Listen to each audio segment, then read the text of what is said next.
સુરતમાં આજથી આસો નવરાત્રીનો પ્રારંભ થયો છે, જેથી મા આદ્યશક્તિના મંદિરોમાં ભક્તોનું ઘોડાપુર દર્શન કરવા ઉમટ્યું હતું. જ્યારે સુરતના પૌરાણિક અંબાજી મંદિરે વિશેષ આયોજનો કરવામાં આવ્યા હતા અને મા અંબાના અલૌકિક શણગારથી ભક્તો ભાવવિભોર થયા હતા અને બોલ માડી અંબે જય જય અંબેના નાદથી મંદિર પરિસર ગુંજી ઉઠ્યું હતું.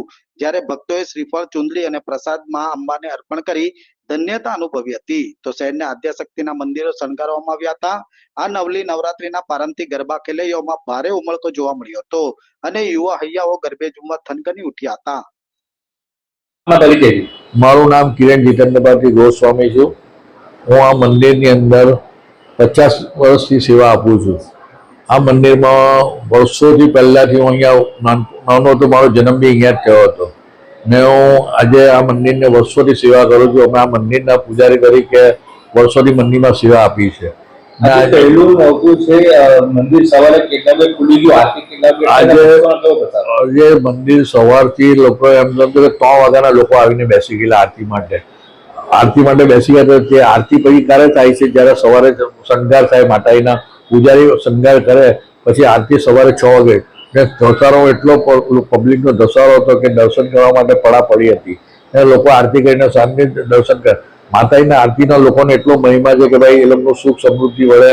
આ પહેલું નવરાત્ર છે એટલે હું લોકો 7 દિવસ દર્શન કરવા આવે છે. 8મે દિવસે ઉપવાસ કરે છે, દશેરાને દિવસે બી એ લોકો રથની યાત્રામાં નીકળે છે. મંદિર એટલું જૂનું કે મંદિર 400 વર્ષ જૂનું છે ને અહીંયા શિવાજી મહારાજ બી દર્શન કરવા, એટલે હું વર્ષોનો પરંપરાગત છે કે અહીંયા લોકો માતાજી સાથે સંકળાયેલા છે. અહીંથી જે લોકો વેસુને બનાવી ચાલ્યા ગયા કે ત્યાંથી બી લોકો અહીંયા દર્શન કરવા કે ભાઈ ના અમારા આ માતાજી ભલે નજીકમાં બીજા મારે પણ એ લોકો વર્ષોથી અહીંયા સવારના દર્શન કરવા અહીંયા વેસુથી આવે છે, અડાજણથી આવે છે, પાલ બાજુથી આવે છે, બધી બાજુ ચારે બાજુથી લોકો વરાછાથી બી લોકો દર્શન કરવા આવે છે.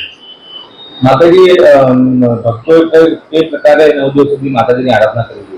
માતાજીની આરાધના કરે, માતાજીના એ લોકો સમૃદ્ધિ શુદ્ધિ એના માટે એ લોકો દર વર્ષે કે ભાઈ અમારું ધંધા પાણીને બધું સારું થાય એટલે લોકોને આસ્થા છે માતાજી માટે કે માતાજીની 9 દિવસ પૂજા કરવાથી કે આપણું વર્ષને બધું સારું છે એટલે એ લોકો વર્ષોથી અહીંયા દર્શન કરવા આવે છે.